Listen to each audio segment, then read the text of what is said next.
Imagine this, a quiet neighborhood in San Isidro, one of the wealthiest areas of Buenos Aires. Large houses, impeccable gardens, and families greeting each other in the morning. At 544 Martin y Omar Street lives one of those families everyone admires, the Puccios. The father, Archimedes, a man of serious and respected appearance, a public accountant with a past in intelligence services. The mother, Epifania Calvo, a professor of accounting and piano, dedicated to her home. And the children, 5 in total, among them Alejandro, a young rugby promise, star of the Club Atlético San Isidro and member of Los Pumas. From the outside, everything seems perfect, a postcard of success and normality. But what happens when absolute normality is the best mask? Welcome to ModoZekiel. Today I'm telling you the real story of the Puccio clan, an Argentine case from the 80s that still generates that lingering discomfort. A family that, for years, used its respectable facade to hide a sinister business, causing irreparable harm to several people.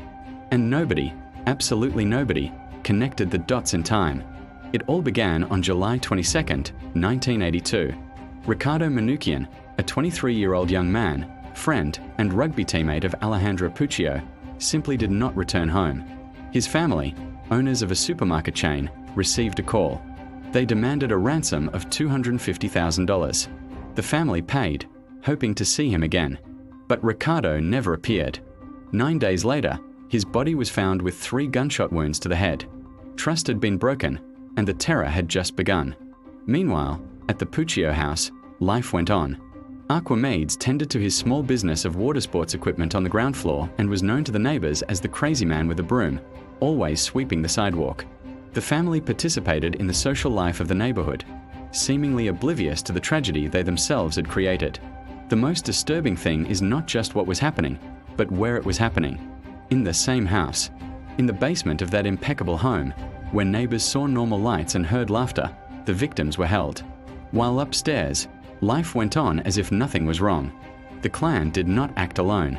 Archimedes had accomplices, like the retired Colonel Rodolfo Franco and Guillermo Fernandez Laborda, but the key piece was his own son, Alejandro. He used his popularity and his contacts in the rugby world to select the victims, friends and acquaintances from wealthy families. Betrayal was the heart of their method. 2 years later, the pattern repeated.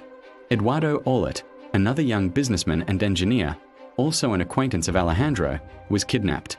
His family also paid a ransom, but like Ricardo, he was murdered. Then came Emilio Norm, whom they tried to kidnap, but he resisted and was killed on the spot. Terror was spreading through San Isidro, but no one connected the dots. No one suspected the exemplary family.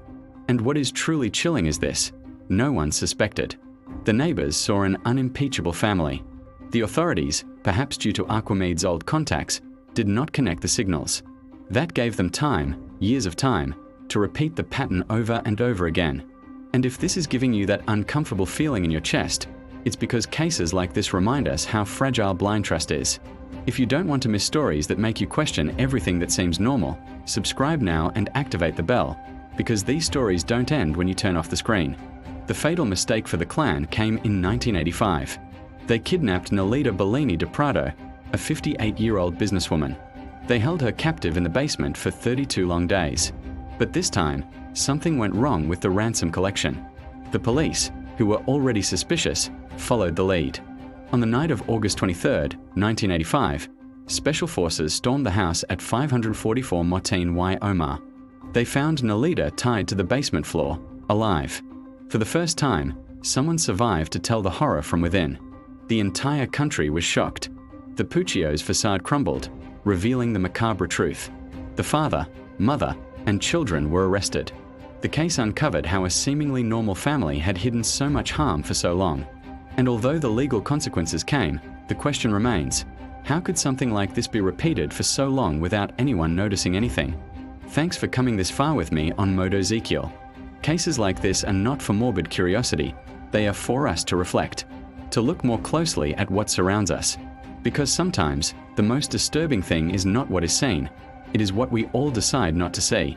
See you in the next story. And remember, although this case was closed decades ago, the feeling that something like this could happen again, that doesn't go away so easily.